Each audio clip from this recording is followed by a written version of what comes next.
ভুয়া work permit ব্যবহার করে ভিসা আবেদনের ফলে পূর্ব ইউরোপের দুই দেশে বাংলাদেশের শ্রমবাজার হুমকির মুখে পড়ছে। সাম্প্রতিক সময়ে ইউরোপের দেশ সার্বিয়া ও উত্তর মেসিডোনিয়ার ভিসা আবেদনে ভুয়া ওয়ার্ক পারমিট ব্যবহারের প্রমাণ পেয়েছে দেশ দুটির দূতাবাস। ইতোমধ্যে তারা বাংলাদেশি কর্মীদের জন্য ওয়ার্ক পারমিট দেয়া বন্ধ করেছে।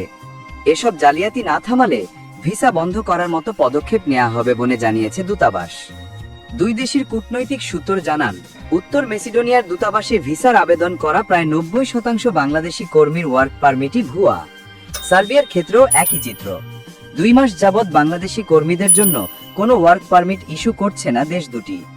তবুও নিয়মিত এসব ভুয়া ওয়ার্ক পারমিট ব্যবহার করে ভিসার জন্য আবেদন করা হচ্ছে। এভাবে চলতে থাকলে শীঘ্রই বাংলাদেশি শ্রমিকদের জন্য ভিসা বন্ধ হয়ে যাওয়ার সম্ভাবনা রয়েছে। সম্প্রতি উত্তর মেসিডোনিয়াতে বাংলাদেশি পাচারকারী চক্রের 4 সদস্যকে গ্রেফতার করেছে দেশটির পুলিশ। এর মধ্যে 2 জনের বাড়ি ব্রাহ্মণবাড়িয়া ও 1 জনের বাড়ি সিলেটে। এই চক্রকে আটকের বিষয়টি দেশটির জাতীয় নিরাপত্তা কাউন্সিলের বৈঠকের আলোচনায় উঠে আসে। সেখানে গ্রেফতারকৃত চক্রের সদস্যদের বিচার শেষে জেলে পাঠানো অথবা ডিপোর্ট অর্থাৎ নিজ দেশে ফেরত পাঠানোর সিদ্ধান্ত হয়। এদিকে সার্বিয়া ও উত্তর মেসিডোনিয়ার দূতাবাসে ভিসার আবেদনে ভুয়া ওয়ার্ক পারমিট ব্যবহার করা হচ্ছে অহরহ। পাশাপাশি সার্বিয়ার নকল স্টিকার ভিসা বানিয়ে প্রতারণা করছে একটি দালাল চক্র। এর ফলে একদিকে কর্মীদের কাছ থেকে লাখ লাখ টাকা হাতিয়ে নিচ্ছে প্রতারক দালাল চক্র, অন্যদিকে হুমকির মুখে পড়ছে বাংলাদেশের শ্রম বাজার। শ্রমিক ভিসায় কাউকে বিদেশে পাঠাতে হলে ওয়ার্ক পারমিট ভিসার পাশাপাশি শ্রমশক্তি কর্মসংস্থান ও প্রশিক্ষণ ব্যুরোর বিএমইটির স্মার্ট কার্ড প্রয়োজন।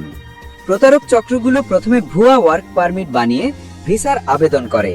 ভিসার আবেদন বাতিল হলে তারা নিজেরাই নকল স্টিকার ভিসা বানিয়ে পাসপোর্টে যুক্ত করে। ভিসার বিপরীতে কর্মীর জন্য নেওয়া হয় বিএমইটির স্মার্ট কার্ড। এরপর বিমানের টিকিট কেটে যাত্রীদের ইউরোপের বিভিন্ন গন্তব্যে পাঠানো হয়। তবে অধিকাংশ ক্ষেত্রেই বিমানবন্দরের ইমিগ্রেশনে আটকে দেওয়া হয় এসব নকল ভিসাধারীকে। জানা যায়, প্রতারক চক্র সামাজিক যোগাযোগ মাধ্যম ব্যবহার করে বাংলাদেশ সহ মধ্যপ্রাচ্যের বিভিন্ন দেশের প্রবাসী বাংলাদেশিদের টার্গেট করে উন্নত জীবন, মোটা অঙ্কের বেতনের প্রলোভনে তাদের আকৃষ্ট করা হয়।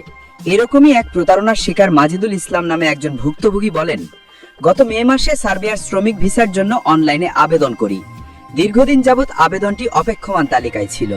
তবে সম্প্রতি এজেন্সির কর্মকর্তারা আমার আবেদন আইডির পাসওয়ার্ড পরিবর্তন করে দেন। এর আগ পর্যন্ত আমার আবেদন অপেক্ষমান তালিকাতেই ছিল।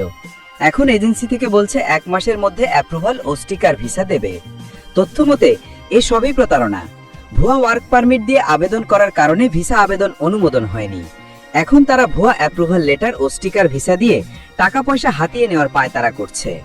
এসব বিষয়ে জানতে চাইলে নয়াদিল্লি ও উত্তর মেসিডোনিয়া দূতাবাসের রাষ্ট্রদূত স্লোবোডান উজনভ বলেন, 2 মাস যাবৎ বাংলাদেশিদের জন্য কোনো ওয়ার্ক পারমিট ইস্যু করেনি উত্তর মেসিডোনিয়া।